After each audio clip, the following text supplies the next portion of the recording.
Hey everyone, welcome to Ink Scribes, the comics podcast where we discuss the art and craft of comics. I'm Colin Singh, an aspiring comics artist and lifelong student of the craft, and I'm joined by my co-host Eric Zawadzki, artist on Assorted Crisis Events, coming now from Image Comics, and Taylor Stauft, creator of From Fire and Blood, a Jason Jang adventure, and the forthcoming Luke Zenith's Wedding Day, as part of the anthology Faster Than Light, Volume 2. The Kickstarter link is in the description below and it's on now. Live. Live now. So, today, very special episode. Before we get into it, we did an introductory episode several months ago looking at Barry Windsor-Smith's overall career, and more specifically, his varying style shifts throughout. But today, we're going to be going through it chronologically, starting with X-Men 53, his very first published work from Marvel Comics. And we're also going to look at Nick Fury, Agent of S.H.I.E.L.D, issue 12. Yeah, so his first Which three... is wild. Yeah. Of the two, that's the one that's the wild one. Yeah, so the first three works that he produced for Marvel didn't necessarily come out chronologically, because I believe the second thing he did was a Western story, which is like 10 pages that was published like 2 years later. And although this is I believe this is the third comic he did, it came out in the midst of his 3 issues of Daredevil. So... Oh yeah, Marvel was big on inventory stories at the time, I want to say. They were like, "Oh yeah, if we can get one, great." Cuz these clowns can't hit a deadline. So to be clear, while Daredevil 50, 51, 52 were coming out, Fury number 12 came out like what, during 51 or? So 52 is May, and yeah, we got May for Nick Fury, Gotcha, Agent of S.H.I.E.L.D. gotcha. So it was basically his last Daredevil issue. This one came out. But just as a sort of introduction, so Barry Windsor-Smith grew up in England, and he sent a bunch of samples in to Marvel. And I found these online. I don't know what this particular short story is specifically, but apparently he sent samples to Marvel, and then he got a letter back from Stan Lee's assistant, and he also got a telegram from Roy Thomas. Oh. And so you know, they were very supportive of him, and I think in the letter from Stan Lee's assistant, Linda Fight, she basically said something along the lines of, "If you're ever in town, stop by." So he decided to make sure to go to town to stop by. And when he arrived in New York, he made sure to bring a couple of more samples, like a couple of short stories. So I don't know what this is that we're looking at here. This might be the stories that he brought. It almost looks like if it's not a sample, it looks like it's a not brand X it does, yeah. story, or at least that's what he's trying to display, I guess. Yeah, because it looks like a humor comic. But also I have here, these are a couple of samples I found as well. So this is a Captain America story. So this might even be the sample he sent to them initially, but yeah, I'm not entirely sure. But notably, this says words by Steve Parkhouse, pictures by Barry Smith. So the both of them were about 18 or 19 when they produced this stuff, and then both of them went to New York together. Is that, and wasn't it 16? I'm pretty sure. No, they were both 19 years old when they arrived in New York. And wow. They just showed up in the Marvel office, and they got to meet Stan Lee and Roy Thomas, and back when you could just walk into the Marvel offices and say, "Hey, look at my stuff." Yeah, he describes he just knocked on the door, and Linda Fight, Stan Lee's assistant, opened it up and let them in, and they got to meet everybody. And I think Roy Thomas basically said, "Yeah, we'll give you a gig, but I'll have to come up with an X-Men story." The X-Men was a failing book at the time, and so Yeah. Roy Thomas said, maybe over the weekend I'll come up with an idea. And Linda Fight actually gave them a bunch of paper with Marvel heading on it. Oh, nice. And they left the office, and then on the walk home, Barry Windsor-Smith came up with a story. And he sort of like riffed off of Steve Parkhouse. And over Saturday, Sunday, Barry Windsor-Smith penciled issue 53 of X-Men. Just like with That's a, no I love that direction from story. anybody. I remember that story. Yeah, it's one of my favorites. Dang. Yeah, They they handed it showed in. up on Monday, and they're like, "Wouldn't Yeah. this be crazy? We're going to give them a finished comic." It was only 15 pages because there were also backup stories at the time of the origins of the X-Men, Right. and yeah, they gave a completed story. And I think Steve Parkhouse provided a script, which there's no credit in X-Men number 53 for Steve No. Parkhouse at all. Mhm. But yeah, and this story that I explained is, you could hear Barry Windsor-Smith tell this exact story on an interview he did in 2021 when his book Monster came out. So I recommend checking out that interview just to get it straight from him, Yeah. because I assure you, he told the story a lot better than I did. But this is interesting. I found an original version of the cover of issue 53. Yeah, I prefer the original. The Yeah? Rage No, of Blast yeah. Star. I prefer the original. Yeah, actually, can you read what it says here on the left here? It's very hard to Yeah. read. Yeah, the One Rage second. of Hang on, the let me just Rage pull of it. Blastar, the X-Men, the Rage of, but I can't see what's on the far left. Yeah, I the Rage of think Blast. I think it says we discovered the English Jack Kirby. Oh, Extra. We discovered the English track. Yeah, yeah.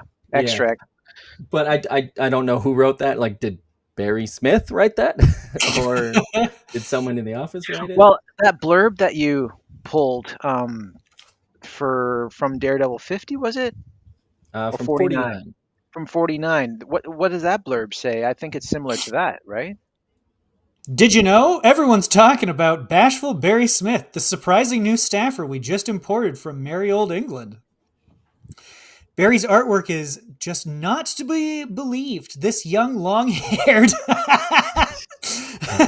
titanically talented Britisher, not a word, has a style which combines the pulse-pounding power of Jack King Kirby from the offbeat improvisation of jaunty Jim Steranko. You've got to see it to believe it, and see it you will in X-Men 53 and an upcoming issue of S.H.I.E.L.D. Let us know which other strips you'd like him to tackle, because we're anxious to see how your opinions compare to ours.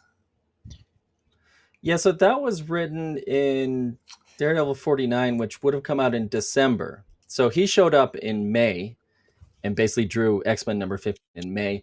He was only supposed to be there for 2 weeks, and he stayed until November, and they found him and kicked him out. So he was kicked out before his Out by first, ice. comic Okay. came out. But yeah, he sent back to England, and then 2 months later, 2 or 3 months later, in Daredevil 49, they wrote that. But I brought this comic out specifically. This is Tower of Shadows number 5, which came out years later. But this is Barry Windsor-Smith drawing himself. Like a filthy hippie. Man, the way adults react to hair length for like In the 30 60s. years is crazy. Well, yeah, in the 60s, it was an unusual thing, right? Yeah, that's true. So yeah, it was interesting. So he got to draw that comic. It was slated to get published, but in the meantime, they gave him a bunch of covers to draw. So we got to draw the covers for the next 2 issues of X-Men, which is crazy. Yeah. He flies down from England, and he shows Well, up, and they just give him a whole bunch of work. I was going to say, looking at the submissions from all that stuff that you compiled, in a sea of submissions, everyone's trying to, at that time, emulate Jack Kirby. I'm assuming because he was the biggest artist in comics at that time. Oh And yeah. what comes to me like right away is that it's very competently drawn, and I think that's what editors were looking for. Is that someone it doesn't look funky. even though it's a Kirby style, it doesn't look funky, if you know what I mean, with the anatomy and the perspective and all that kind of stuff. Like none of this really uh, insults the eye. That's a good, Well, yeah, that's a good call because I know a lot of what Stan was pushing on artists was the power of Kirby, Right. the yes. motion, and yeah, I guess if you're if you're pushing that and you're not paying attention to The anatomy, rules. yeah, Yeah. it would go off the rails real quick. But I mean, it's so much more than style, which like that's a big part of it. He's imitating Jack Kirby, but I think Stanley would try out artists, and like some of these artists would come from DC or from other like from romance comics, and Yeah, they're not used to the Marvel method, which is no, you have to do so much more work, yeah, and you have to do mostly action. Like Marvel readers in the '60s, they're there for action yep. and Yeah. twists and turns that you have to come up with as an artist, and you're not going to get credit for. So I think Stanley would try people out, and then it just didn't work out. So let's bring in somebody else, or just like they would bring in Ramita and Buscema and sort of like slowly beat into them this Marvel method process that Jack Kirby was so good at, and it was just the essence of Jack Kirby is great action and just keep the story moving.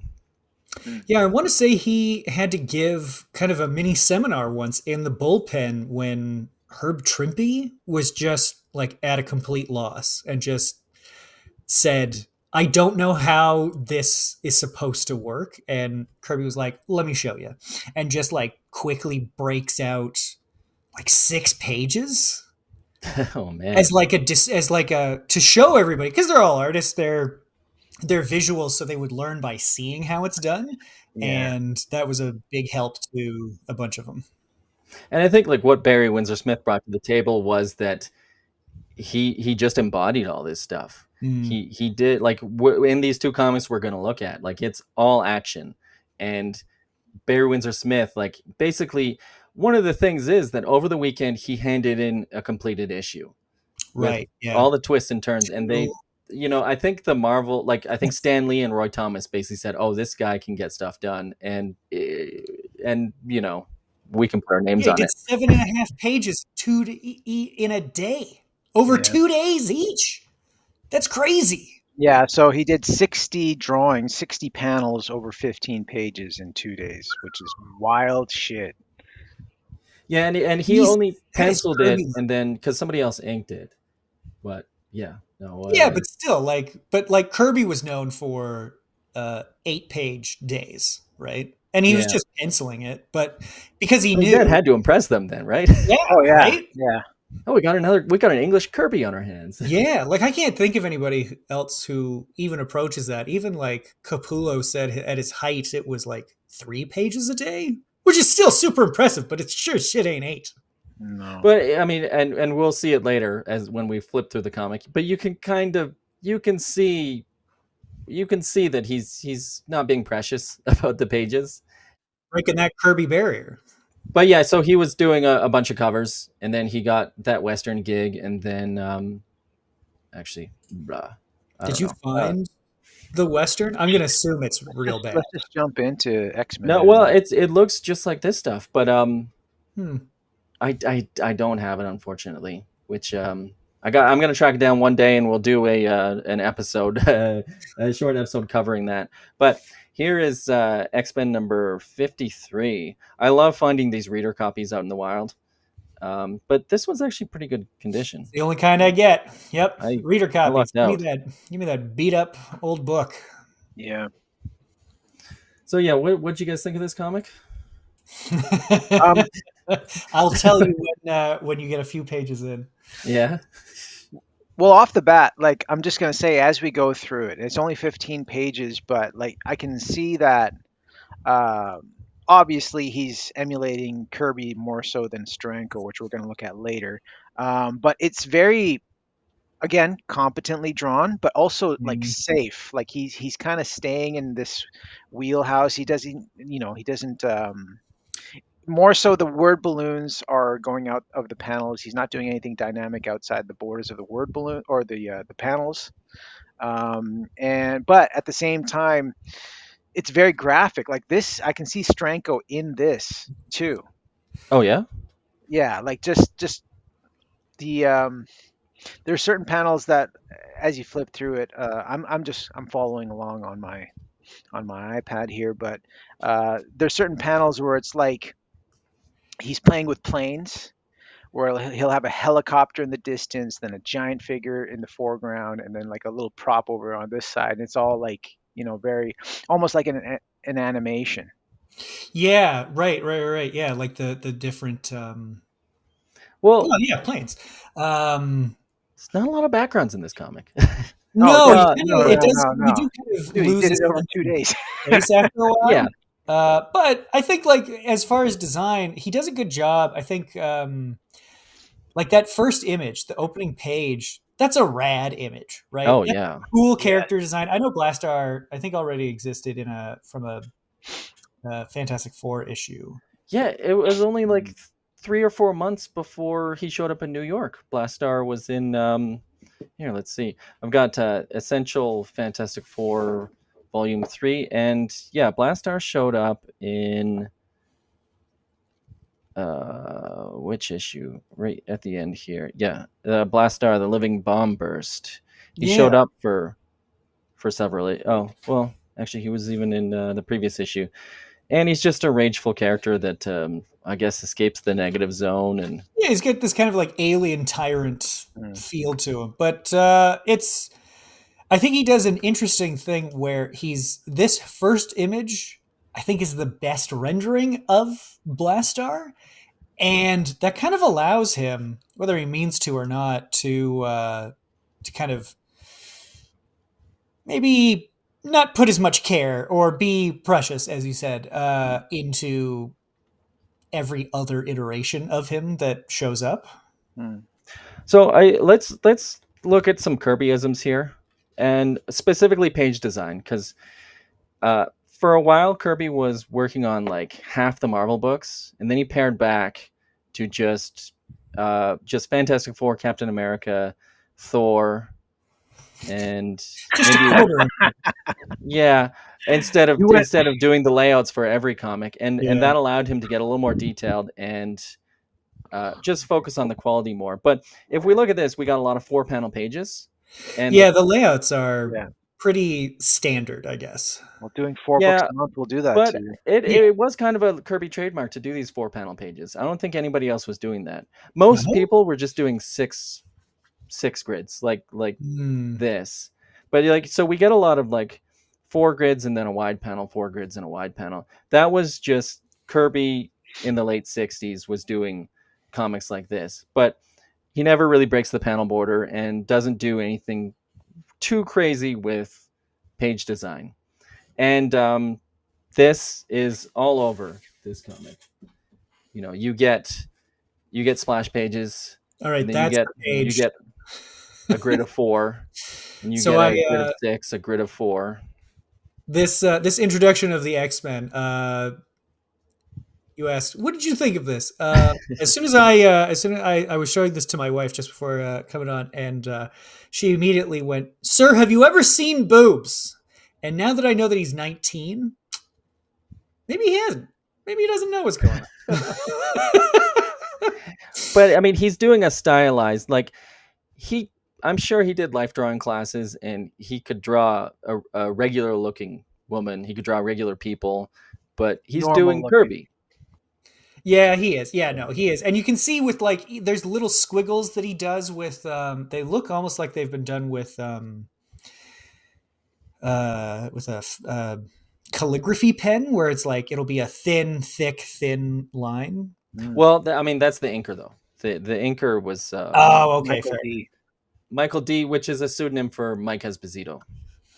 Oh, Gotcha. is he working at DC at the time and I'm needs not sure, to but if you look him up, he had 3 pseudonyms. So I don't know. Yeah, at the time there were a lot of artists who worked at DC that worked at Marvel under pseudonyms because of the vindictiveness of DC brass, and like Adam Austin will show up in a bunch of early Marvel stuff, and that's actually Gene Colan, who was working at DC Oh, at the interesting. time. Yeah.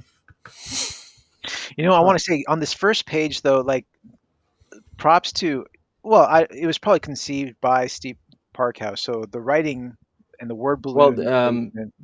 Barry Windsor-Smith says that this is just what he says. He says that he came up with the story and just bounced the ideas off Steve Parkhouse. Yeah, but I was more so Oh, going to okay. comment on, like, for example, the very first word balloon. There's nothing behind it, right? So it's just to cover up that space. Mm. And as you go all along, like towards the bottom corner, I don't know if that bubble is fully complete behind that word balloon. Like there's a lot of boring spots where they can pepper the word balloons to kind of cover up these unglamorous bits. I don't want to say unglamorous. I mean, it's just a bubble, but it's a lot of wasted white space there. Yeah, it's Well, a I mean, he's nondescript. clearly thinking about the word balloons being on the page, like Right. which is impressive because like how many new artists are thinking about that? Usually, you have to hammer into an artist. You didn't. You got to leave room for the word balloons. So, It's I something mean, I remind that's myself of interesting. all the time. But I'm just impressed by writer. I mean, they say writer, but they should say dialogue, dialogue Yeah, person, or I don't know. Like, plot and dialogue rather than writer.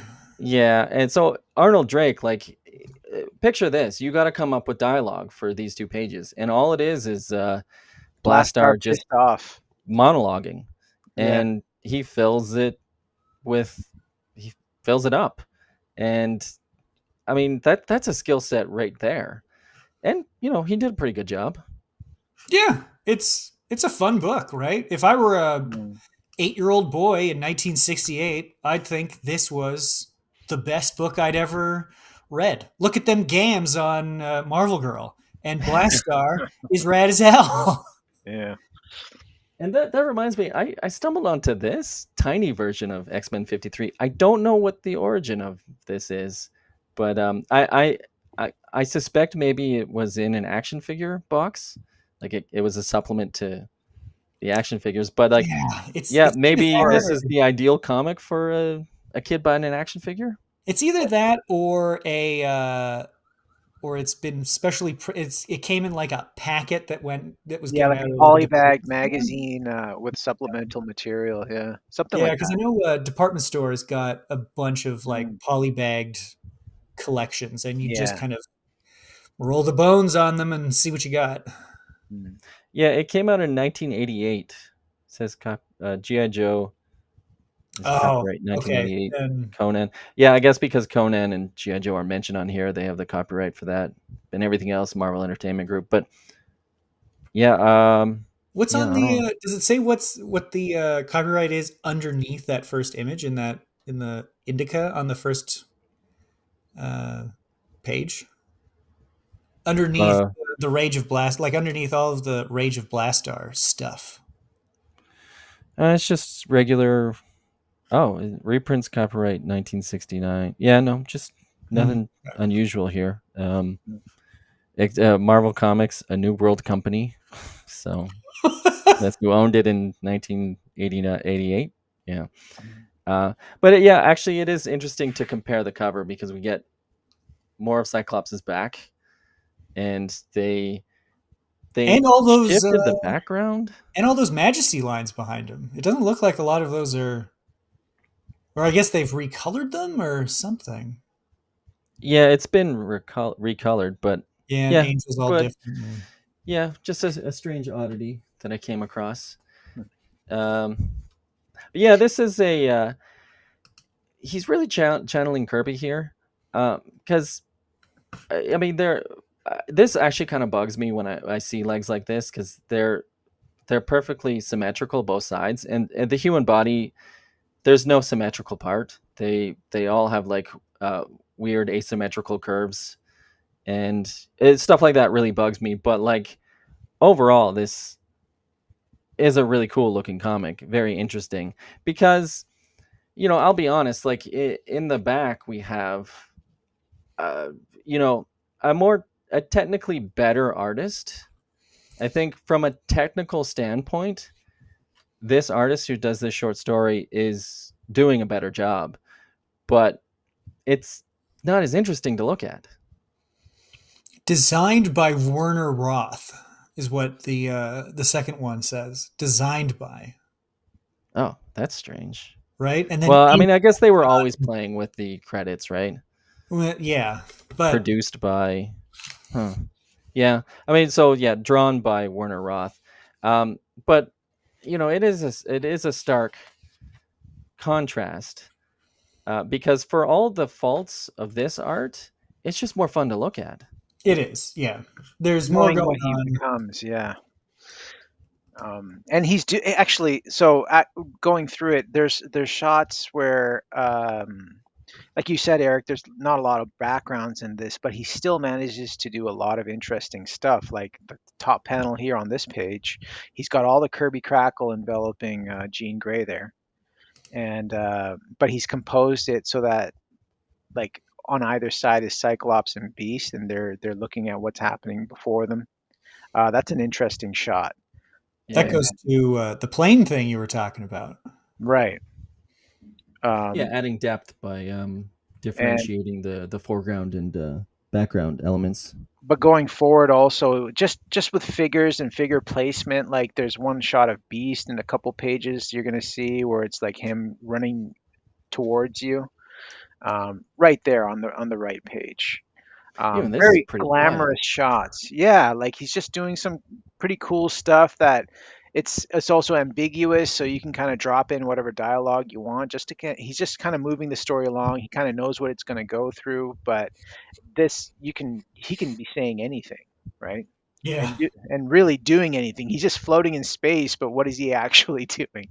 Is he getting from A to B, or is he actually like meditating, or is he in an astral form? Like all that stuff can be left up to the writer. Oh, and one side note: every time he draws Iceman, I think it's Silver Surfer. yep, me too. Yeah, Yeah, really? he doesn't look like Iceman. He looks like Silver Surfer. Yeah, because when I think Come of on, Iceman at Eric, this look on that left time, page there. At this time, I think he's a lot more angular, but not here. Yeah, and before this, he was a Was he snowman, at right? that time?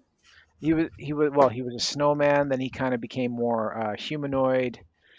Um, Oh yeah, he's a lot more jagged looking there. yeah, There's something coordinated. always off-putting that about that version though, where it's like it's a man's face on an ice being. Yeah. Yeah, and this is Essential Classic X-Men Volume 2, and actually at the end we get a black and white version of this. Hell yeah. And so yeah, it's really cool to see this Barry Windsor-Smith art in black and white. The page turns are different, but Well, yeah. I guess you can't help that. No, no. Unless you're willing to put like blank pages in, which they're not going to do that. I love that vaulting Iceman pose though. That feels This like is a cool panel, yeah. yeah, that feels like that's the sort of thing that they would have seen and been like, oh yeah, the Maybe that's what British Kirby. made them put him Yeah, on That's this guy's Daredevil. got the chops. yeah, Yeah, yeah, Yeah, it is strange to contrast this with his early work, contrast this with like his later work because, yeah, his later work it has like really meticulously realized anatomy and figure work, yeah. and that's I suppose why he was a lot more slow in the '80s. But yeah. It's but I such mean, a shift. this stuff is very crude, and he himself calls it klutzy and amateurish, but Well, he acknowledges it has the essence of Kirby in it. yeah, like it kind of is, right? This is his first gig ever. But that's fine, right? Somebody liked it. He got paid for it. It's the Man, that must have transition been from so him. exciting to Yeah, read like a Fantastic Four issue with Blastar, and then go to New York and get hired and just hey, let's put Blastar in this comic. Let's play with Marvel continuity. Let's yeah. and then yeah, I mean he drew it in May and then it came out in January the next year. Man. The when he says amateurish, I wonder what he specifically is referring to. Because when I think of it, the thing that stands out the most to me is there's not a great sense of space that they're in. Like, where are they? Is this just on fire all the time? What's Yeah, I mean it's a lot of close-ups, right? Yeah, there's almost no pullback to give you a scene per page that lets you know, oh, okay, this is where we are. Like even that's pretty tight in terms of space. Yeah. But man, he's got that Kirby tech down. He Yeah. does. Yeah. Cuz yeah, what would you guys say are the elements of Kirby tech? Zigzags. Zigzag, Zigzags, yeah. rods, cubes, spheres within cubes, It's like Yeah. like raised a discs. lot of Yep. patterns Raised of disc. yeah, raised discs, and just a lot of patterns of like Just like tunnels within the strange. long Yeah, he loves diameter pipes cube. coming off shit Yeah, that bend for no reason. and then the Kirby crackle just coming all around it. Yeah. Even on the monitors, like just everywhere. Yeah. When in doubt, put some Kirby Crackle in. Yeah. As though it's Actually, easy. there's Like like Kirby Crackle on every page.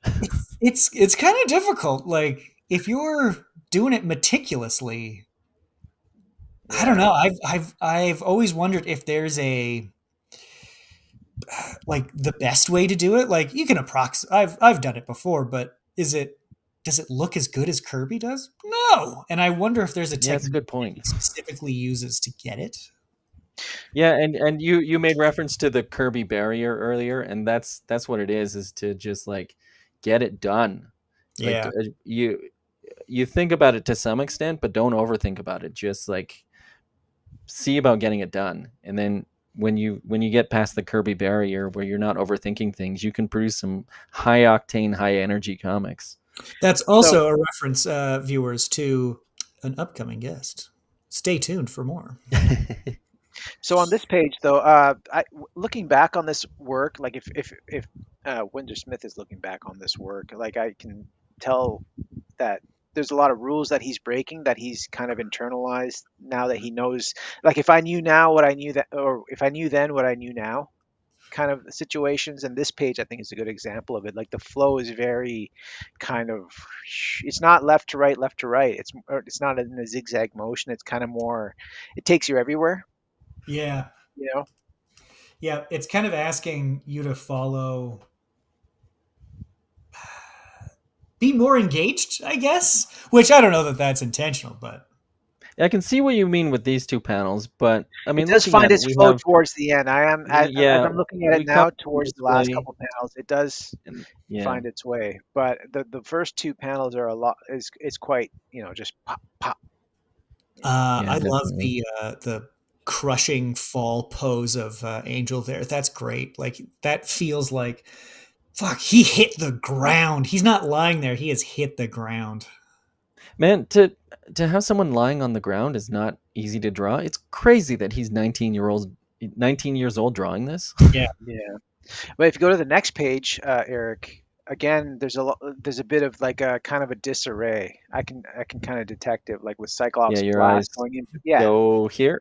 exactly. Yeah. If you flip that, maybe you could get away with it, but as it stands, it's kind Well, of all yeah. over the place. Especially because he's looking towards that panel, and then it should direct you to that, and then you could have had Angel's wings directing Well, you the other to the. thing is, like, I was gonna say, like the last panel on a lot of these pages, he is internalized this rule where like a human limb will kind of lead off right in the last Okay. panel, Yeah. get you to flip the page. Um, so as we go forward, like you see, like Blastar's hand is like going off the panel. Yeah, and Yeah. Iceman is kind of like doing that to get you Yeah. to. Oh, you Yeah. got his leg there. Yeah. And then, Yeah. and the next page, Blastar's leg is, or his foot is leading off panel. Like there's a lot of that. Yeah, man, this I I just think that like I'm picturing Roy Thomas sees this pile of like 15 pages of a comic. It's pretty much already done, and then he hands it off to Arnold Drake, the writer, and says, make this make sense. And I think he had quite the challenge on his hands because But I mean, he's pretty good with throwing in all this like science gobbledygook. Like I mean, can you guys explain to me how Blastar came to the X-Men? So no. I can't fully explain it, but Jean Grey was doing an experiment on a mind machine, Cerebro, Cerebro, yeah. and it was the immense energy from that machine that drew Blastar to Earth. And reversed his atoms too. All that kind of stuff. Yeah. As soon as the So Kirby if you're a crystals start Marvel writer, moving, the you need quantum to be physics. skilled in writing gobbledygook, because And when there's he dies at the end, spoilers, he's not really dead, but he's dead. And he'll be back because if you think about evil hard enough, he'll appear. yeah. You know what I mean? So, Wait, where are you getting that from? so okay, the very last page, the first panel, it says it was the wild energy from Professor Xavier's machine that freed him, and the water from the melted ice mannequin formed power link. It's basically this guy got electrocuted. That's how they killed him. Hmm. And then Jean is sad about it, and Cyclops says Blastar's basic energy was evil, pure, unadulterated hate, and wherever men live with hate in their hearts, Blastar lives there too. Blastar is a metaphysical projection Now of he hate. is, Yeah. before he was a cosmic being, but now he lives in Yeah, I your mean, imagination. I So don't know, he's but 19 and he rolls in and is just like, you know what? Blastar's different now. Yeah. It's yeah, like the okay. ending How to many the times did Thunderbolt. it take you? Like, I read this 3 times before the last 2 pages 3 times before I figured it out. Did you guys get it right away? No, no, no. I that's what I concluded the first time around. I didn't even get that he died. Like, he just goes R, Oh, you and didn't get how then he died? No, well, it's in the well, dialogue. no, He's dead. you have to read it through the dialogue, but the visuals are not selling that he died. Something I do love is that we have Yeah, the melted Iceman here, and you get the Kirby crackle kind of like being Yeah, flattened into the water. That's a yeah. lot of fun, and not exactly how Kirby would have done it. yeah. Well, I mean, you do understand that Jean made Iceman make a bunch of mannequins of himself made of ice, and she Yeah, Jean Grey telekinetically came up with the controlled them. plan. Yeah, she telekinetically controlled them to wrestle Blastar into this like electric pit or something, and they melted. He destroyed them, and they melted. And the water, he's touching the water in the in the electrical line, and he got electrocuted. He died. You can see the water at his feet if you go to the second to last page, Oh yeah, yeah, right second here. That's panel when there. the Yeah, yeah. So he about the to get Kirby crackle is electrocuted. melting. I think what throws it off is that third panel on the left hand page is the arg. It could be interpreted as either he's dying or he's Yes. powering up, because that's how a lot of Marvel villains power Now, up. arg always means you're in pain. Rarg. Does it? If it starts with an R, then you're powering up. If it Oh, starts with okay. an AR, then you're actually in pain. You're Ah, getting the I shit feel like kicked I out should of be you. writing this down. I didn't yeah. know I'm gonna this. keep an eye out That's for that's that. Yeah. that's that old Marvel. These are old school Marvel rules, man. Is it really? Well, not they're unspoken, but Oh, I okay. always Okay. concluded if Yeah, someone says that's just, arg, they're in pain, and if someone says like it starts with an R, rar, like or rarg, they're powering up or they're pissed off or whatever the case may be. But always if it starts hmm. AR, they're in pain. All right. Yeah, I guess that Cool. makes sense. Yeah. Yeah, and that's the sort of thing that would develop in a culture like Marvel, right? Yeah, Nobody's really watching anything, but yeah, they would come up with that sort of thing. yeah, and So I'm wondering how much of this was Steve Parkhouse, and he got zero credit. But I mean, at the same time, like Barry Windsor-Smith got zero credit for writing it too. He's just artist. Yeah, But but that's he got that's the paid. Marvel way. I don't think Steve Parkhouse got any money for this. Well, I mean, he got a gig after this. So I guess we can finish this up. And as I said before, there's a short story in the back. Well, actually, It's do we have anything cool here? You know that last caption at the on the last page, page 15, next issue, Cyclops Oh, wanted, dead actually, or alive, made me actually want to read the next issue because I love Cyclops. And Don oh, Heck draws the jeez. next one. I was telling you guys it's in Daredevil 49, but it's here as well. Jeez, we gotta. Right. So this came out the same month as 49, I'm assuming. So yeah, at the end here of this issue, they announce everyone's talking about Bashful Barry Smith, the surprising new staffer we just imported from merry old England. So yeah, this was this came out at the same time as Daredevil 49, and Barry Smith is credited with drawing Daredevil number 50. So, but a lot of this stuff was done out of order. The very next thing that he did was a short story in Western Gunfighter number 4, which was written by Steve Parkhouse. Oh, And great. and but that took 2 years to come out. So I unfortunately don't have it. I'm still trying to track it down, and hopefully we show it off in a future episode. But also, interestingly enough, we have this comic written by Steve Parkhouse, penciled by Barry Smith. So, so the two of them showed up from England, and they both started getting gigs. Steve Parkhouse is still working in comics. He, What's he doing? I think he's most famous for drawing the Bo Jeffrey saga with Alan Moore. He drew it, and then currently at the moment he's drawing Resident Alien, which is a TV show right now. Yeah. So Hmm. so that's very Hey, cool. Right oh, on. Very impressive. he's actually drawing it. Man, good for him. Yeah, because age 19 in 1969. What age are we talking about now? If any of us were good at math, we wouldn't be. Oh, so he's 73. Probably Yeah. 74, depending on the month he was born. 74 or 73. Oh yeah, and very cool that he's still drawing a comic.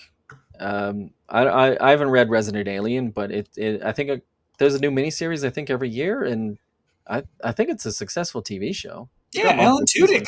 seasons. Yeah, everyone loves Alan Tudyk. Yeah, he's got two dicks. Okay, as I said earlier, after X-Men number 53, he got a whole bunch of cover gigs. So Steve Parkhouse wrote a story in this comic. Barry Windsor-Smith only did the cover though. So Good choice um, for covers, though. Like that's the sort of thing that yeah, you these are want great. to draw somebody in, and he is bringing that Kirby energy. Yeah, and yeah, he did a Doctor Strange cover. He did the issue 11 cover, Nick Fury, Agent of S.H.I.E.L.D., and then he and Steve Parkhouse got to do issue 12.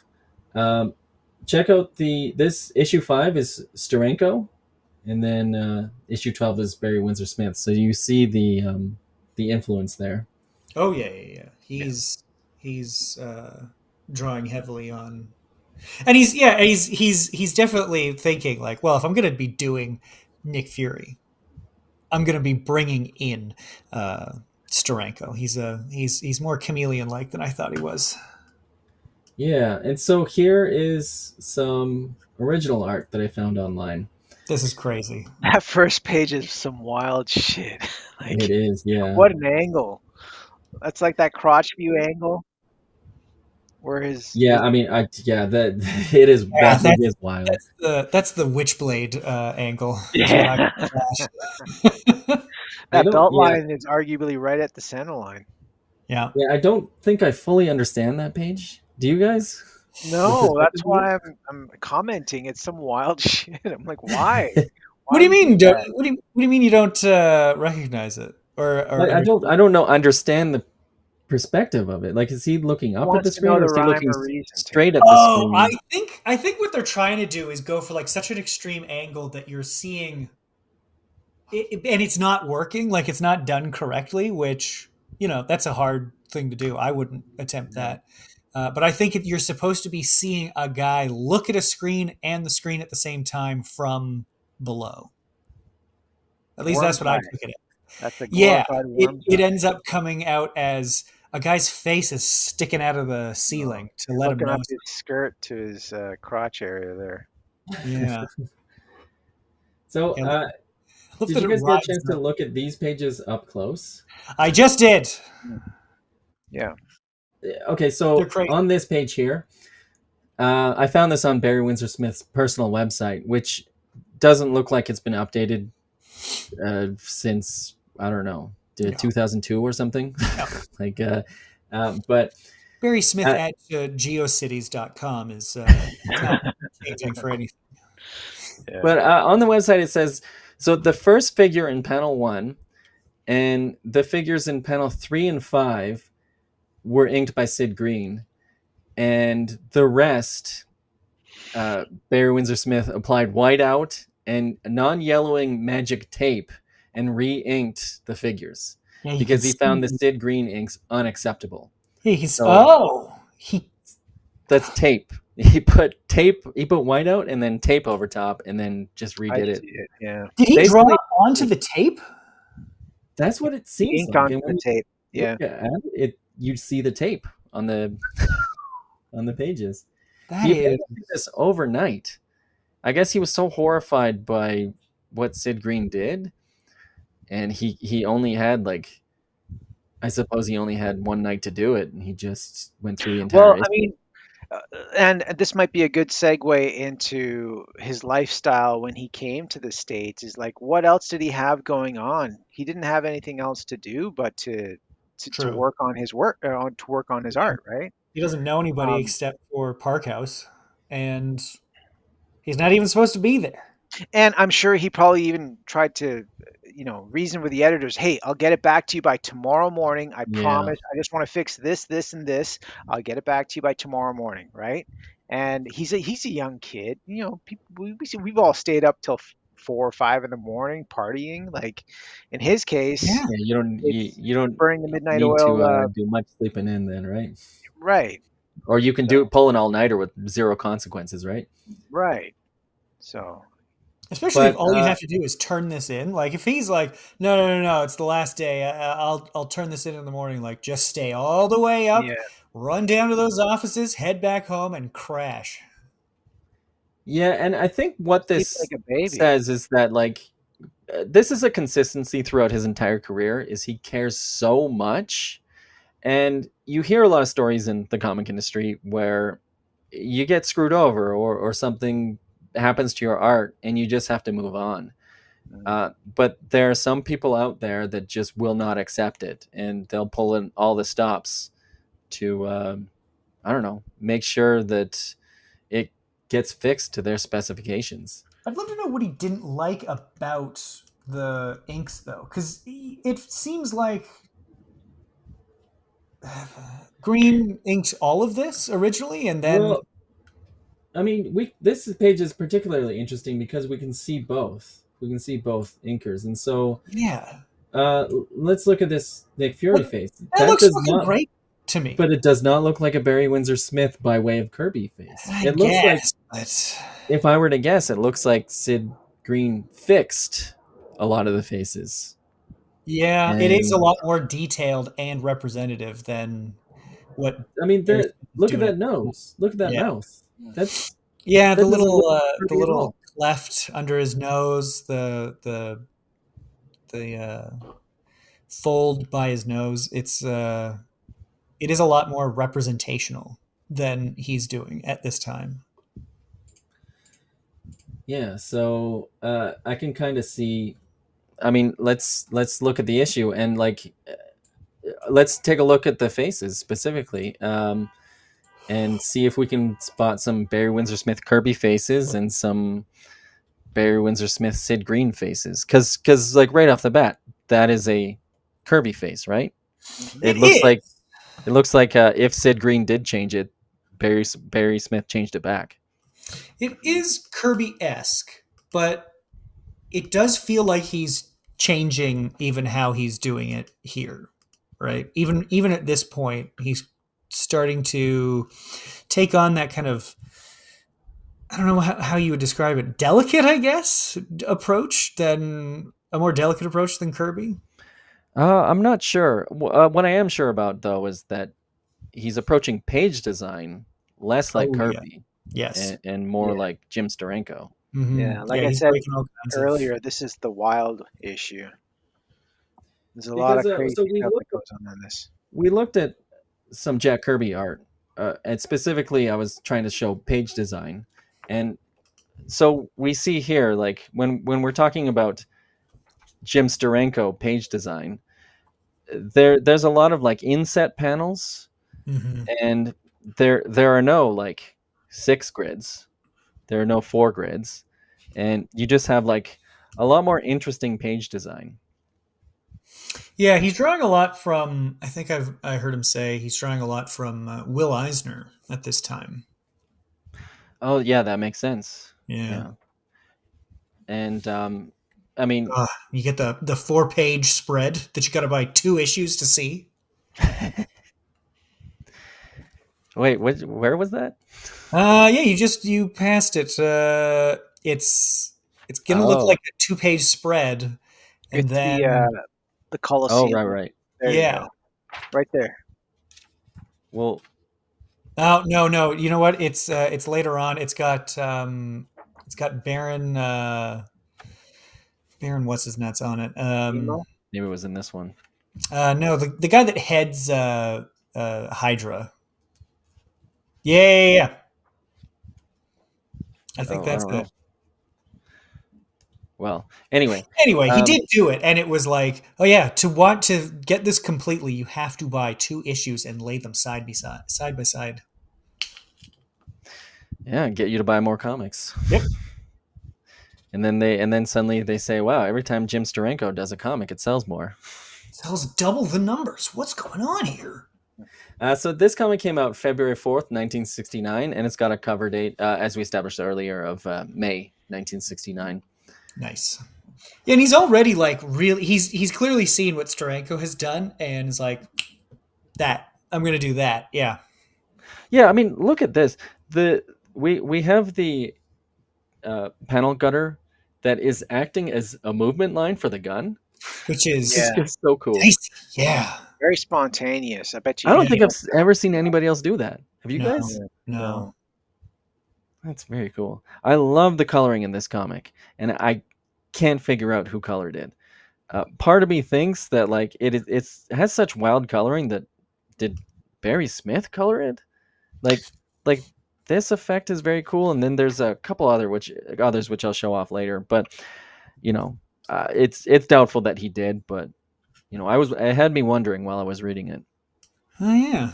They just don't have. There is no Yeah, information at this about it. time it was seen as production, and so they didn't credit, like the letterer got credit, but the colorist didn't, Right. which is baffling. Yeah. And so It's right here we can see inked by Barry Smith and Sid Green. So Barry Smith did get the credit for inking half the book or re-inking half the book. re-inking. Yeah. Because dang.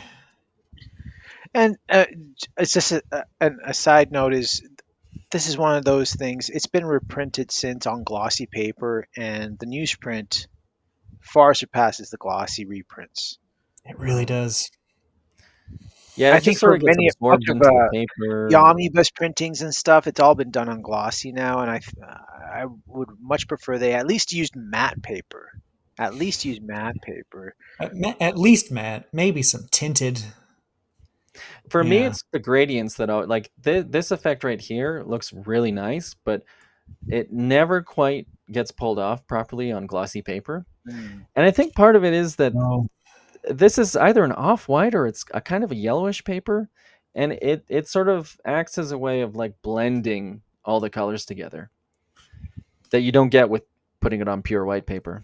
Yeah, on the I'm looking at a digital version of a glossy reprint, and it just ends up looking like the German flag more than anything. It's just like Yeah. it's distinct, hard edges on those bands, and And it doesn't act as a gradient, it just acts as three colors beside each other, right? yeah, yeah, it's like a harsh red, a harsh yellow, and a weirdly dark orange. That yeah, they're not blending. They're not giving the impression of gradient at all. They're just it looks like 3 separate light sources.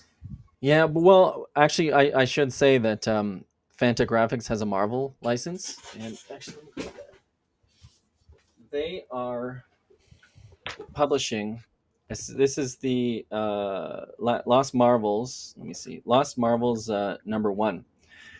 They're going to do a series of these books, and they publish them correctly because, as you can see here, it they take it from the newsprint, Hell I'll yeah. be damned.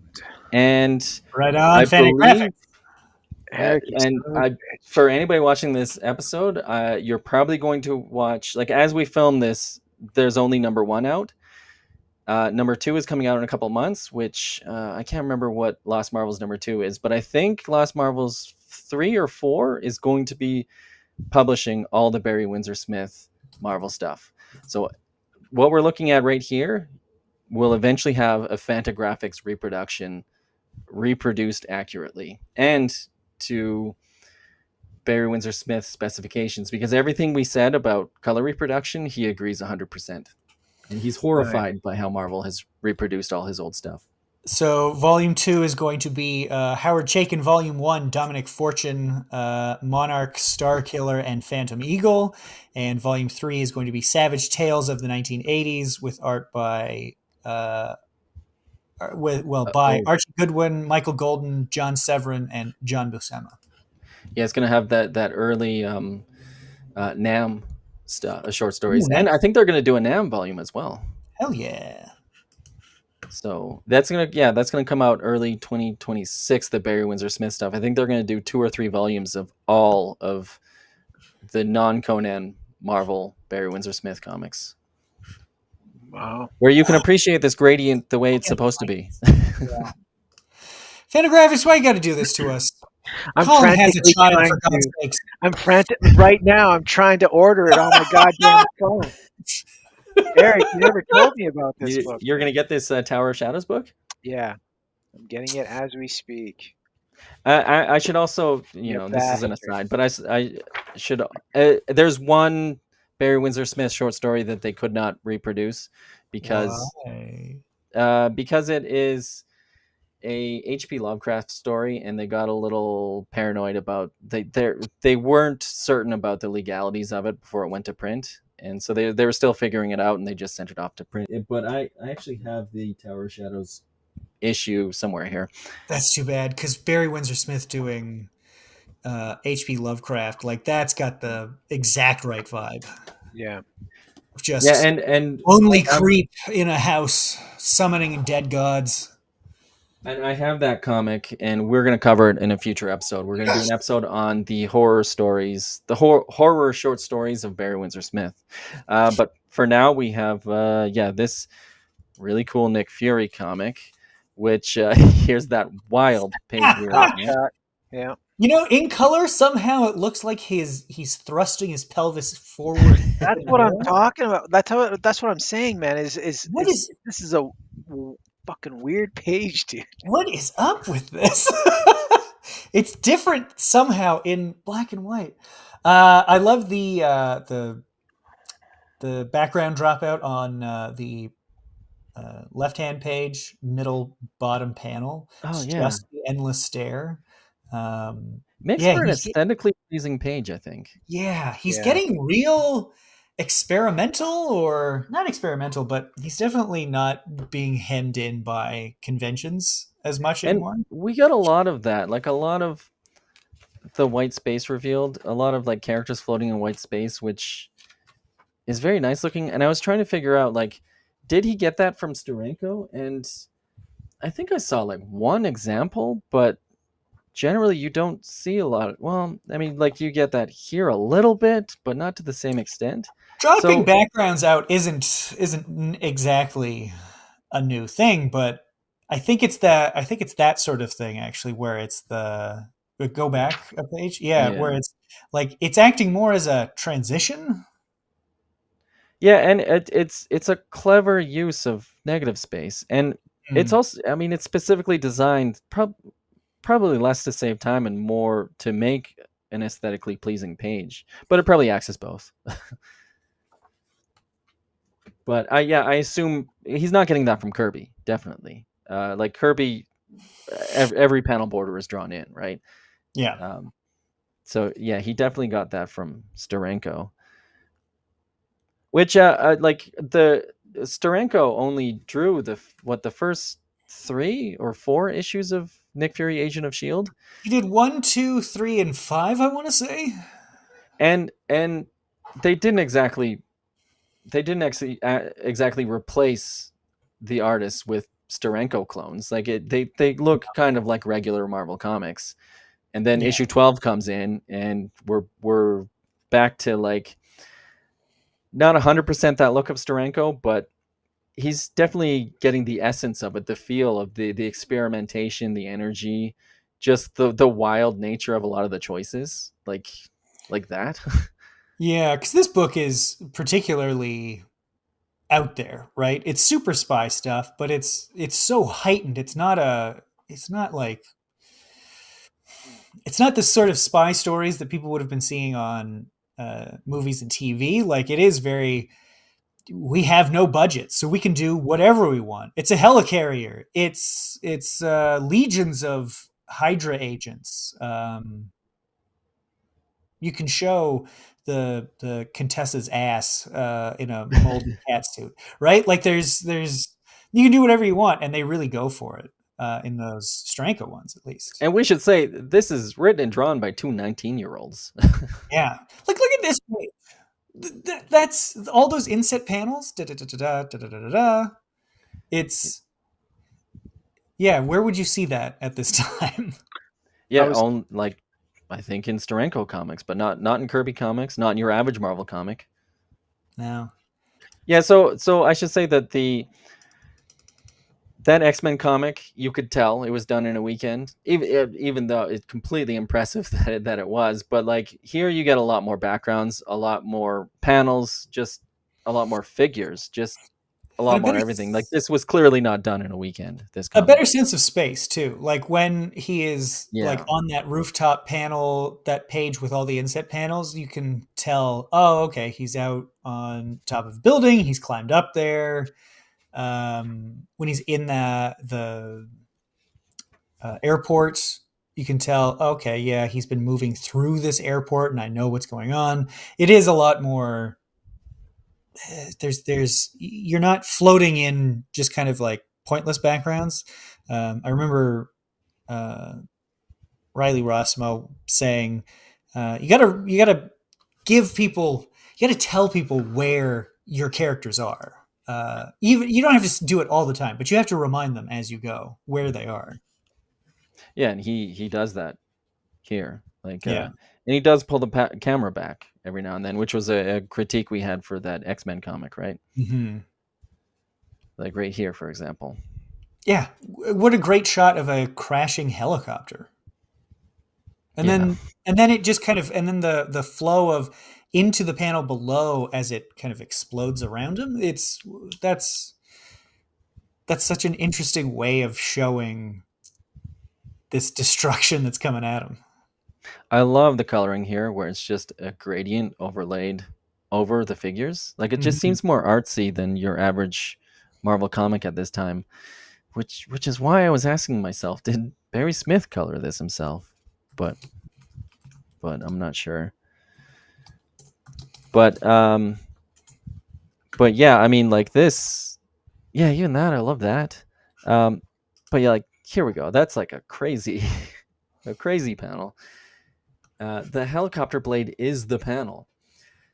Yeah. well, I mean, if you go back a page, if you take the last page and this page as like a unit, this fight scene that just happens here with the red panel, and Fury leaping for the gun, and he gets tackled. As soon as you see that, you're like, oh, and then you turn the page, and then the helicopter's got this whizzy blade like across the panel, along in Yeah. Yeah, straight lines coming all around. It's kind of putting you into this. Oh, I don't know. You know. yeah. So this era, Barry Windsor-Smith is like using creative page design, but this is a short era. Like he only does this for a year or two. For the rest of his career, he prefers simple page designs, grids or wide panels, and I suspect he like considered it a distraction, like distracting away from the story. Maybe. I don't know. The thing about Nick Fury though is that he's like this swinging hep cat in the '60s, right? And it kind of reflects that. That's he's got this. He's Don Draper with a silencer, right? He's supposed to be a cool guy. The art should reflect that. Yeah, but I mean, he also is going. He also does a Daredevil run shortly after this, 3 issues, and he similarly does experimental page design. So I think Oh this was yeah, just like this Matt, was a short Matt burst of Murdock energy where he was is not trying to cool. do experimental page designs. But you look at his Conan stuff, you his '80s stuff, his '90s stuff, even Monster. Like he's not very experimental with the page design. I know he's very concerned with storytelling and how the reader experiences the story, and stuff like this is very flashy. And I mean, you people watching this saw how we reacted to this. We're not talking about the story. We're going, wow, look at how crazy that is. And like, well, you guys tell me, does it take you out of the story much, or are you completely engrossed and you're not even thinking about the page design? Hmm. I am thinking about the page design. Yeah. Well, okay, we're artists though, so we're going That's a good to. point. But if you're just a monthly reader and you love Nick Fury and you're reading this, and like I said, if you take this helicopter page and the page previous, you're sucked right in. That you're Yeah. just kind of like the story itself is firing on all cylinders, and you're just like at the edge of your seat the whole time. And the great thing about comics is you move through them at your own pace. Nothing but you dictates the speed of the story. So if you want to linger on that helicopter panel, you can and then move on at your leisure. It's not like it's I don't know that it gets in the way so much as makes you want to hang out. But And that, I you know mean, what? I'm the kind of guy that tries to do clever page designs, but I always try to. I do Which you can see story. in the upcoming issue 5 of Assorted Crisis Events on sale soon. Yeah, and I do concern myself with that often. Like, am I distracting away from the story? Because the storytelling should be number one. And I do know from interviews that is a concern that Barry Windsor-Smith has expressed, is Mm. that he just wants you to get lost in the story. He doesn't want you, thinking about anything outside of the story. But it is interesting because like this is a short burst of like a year or two where he is doing like really fun, like page designs, just like ideas all over the place. Like I've never seen something like this before. Yeah. But that's the Yeah. nature of these spy comics too. I mean, the other thing is they're very high anxiety books. They're very edge of your seat. You know, and one character trusts another in these stories. If you read the dialogue, they're always like, well, how do I know I can trust you? And oh, how do I know that wasn't the real you? And oh, and then they get proven wrong, and it's like, oh, I guess I was wrong about you. And then it's the guy that thought that was going to betray them actually ends up saving them, or whatever the case may be. This book just bounces you back and forth, right? Yeah, and that's what gets me. It's like he's shared a trench with this character here. Dum dum. Uh, they go way back, and yet Dum Duggan here thinks that Nick Fury has gone rogue. So it's Yeah, but how often have we seen that in Mission Impossible movies? Ethan Hunt has saved the world 7 times, and every time they're like, "Well, it looks like he's finally done it. He's yeah.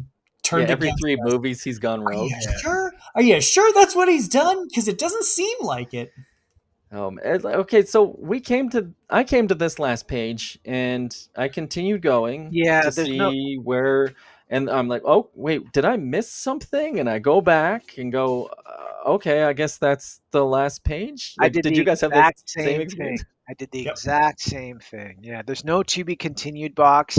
And I did read the issue after this. It doesn't even pick up from here. It's something What? complete. It just goes off on in Well, another Nick Fury direction.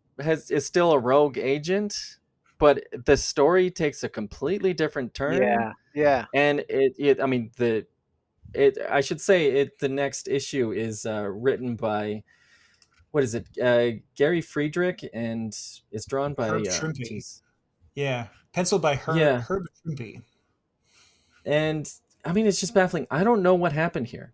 Like, clearly, Steve Parkhouse and Barry Smith came up with something, and they had an overarching story, and then I'm not sure what happened, but Steve Parkhouse, this is his last thing, and then Barry Smith goes and does 3 issues of Daredevil with different writers, and yep, Steve Parkhouse doesn't do another comic for like almost another decade, which actually, What? What was he doing?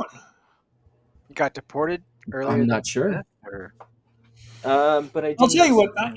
I'm imagining what happened is that a 19-year-old kid wrote a story, and then Gary Friedrich was like, "All right, just give me like the broad strokes. I don't really care because I got to hit a deadline."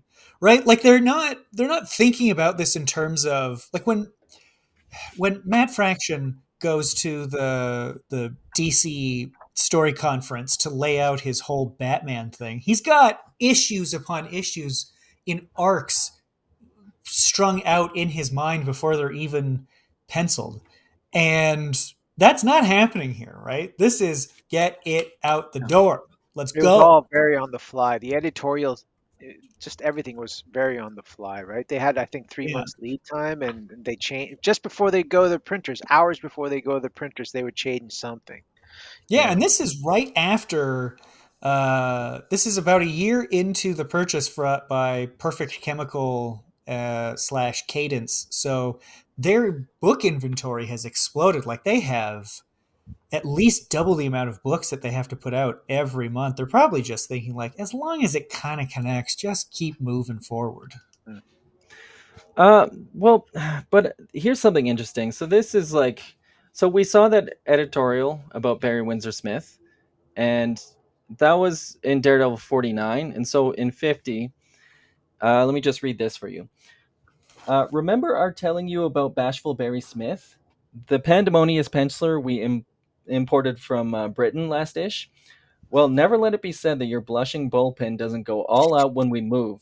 We also latched on to a buddy of Barry's, none other than stupefying Steve Parkhouse, who's destined to be a Marvel staffer, and writes as smashing a bit of superhero skullduggery as you could want to read. Steve's youthful, toothful, and a heck of a writer. So what with him, Rascally Roy, Groovy Gary, and Archie and Arnie, the typewriter twins, maybe Smiley will get you that vacation someday. But they're referencing that he's got a promising career and he's going to join the staff, and then you know, well, I mean, I guess it's like Colin said, like he got deported, and maybe it's a lot easier to be an artist uh, working abroad for Marvel, and for writers at the time, they needed to be in house. Mm. But Oh, I suspect they were prepping a promising career for him, and then he got kicked out of the country. Yeah, because right. Yeah. really, I mean, until I mean, this might be a reach, but until the '80s when DC did their talent scouting out in the UK, I think that was the first time they brought a flock of UK writers over. But they were still based in the UK. They were just kind of mailing the scripts in. I think that was the first time that they were actually working internationally in those regards. Yeah, because a lot of them were working with Marvel UK, but not Yeah, and I think Marvel. Steve Parkhouse did do some Marvel UK work, Mm. Ah, okay. and then Okay. 2000 AD, and yeah. But yeah, those were a couple of fun comics to look at. We're going to do future episodes on Barry Smith, and the next one that you guys can expect from us is this 3 issue run of Daredevil he did, which we talked about a little in our previous Barry Windsor Smith episode, but we're going to go a little more in depth in the future. This was a crazy one. I have so many thoughts on this. And yeah, I'll say to people watching, expect that episode maybe in a month or so. But yeah, in the meantime, we're all artists, so Yeah. Colin, did you do any art this week? Well, I'm working on some stuff. I mean, we put this episode together pretty quickly, like in a little bit of short notice. So I've been doing some life drawing in the style of Barry Windsor-Smith, and now that this episode is out, it's probably showing up on the screen here. Just a couple of life drawings, nothing specifically for this episode, but I've been doing a deep dive into two different things. So I'm very much studying this book, which is the French Oh, black and very white cool. edition of Weapon X. Hell yeah. It's still in print. It's on sale now. It just came out, and I'm also for skill. I'm studying Rocky Kim's anatomy book, which I got from Calgary Con. Let's This see one it. right here, Hell Yeah, yeah. I and this remember you has got that. Yeah. yeah, and this has some like Rocky Kim's got a YouTube channel, and he's got a bunch of video tutorials that I've been looking at too, and I got the Faber-Castell color pencils because he used Prismacolor for all the illustrations in this book, and I kind of want to emulate what he's doing, chapter by chapter, lesson by lesson. So yeah, Nice. you can probably see a few of those popping up on the screen right now. Hell But yeah. yeah, that's what I've been doing. Right on. What about you, Taylor? Yeah, so inspired by well, I told you guys I was gonna do a before this changed, I was gonna do a Daredevil, and then at last minute, when it was changed to this, I told you it's gonna be Jean Grey with a real set of cans on her. So that's what I got. Wow, you did that one really last minute too. I did, yeah. I fit. This was drying. This is still drying, actually. I took it off. It's still a little damp, but yeah, So I think it turned out what's your pretty well. favorite? What's your favorite Marvel Girl costume?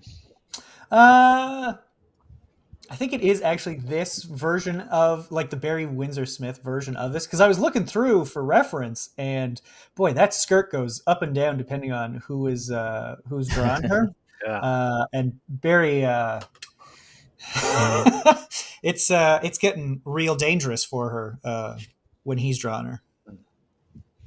I've always been partial to the Phoenix slash Dark Phoenix costume designs. It's a pretty good one too. Yeah. Yeah. Well, from the most memorable Jean Grey story. But yeah, those Cockrum designs are great. Yeah.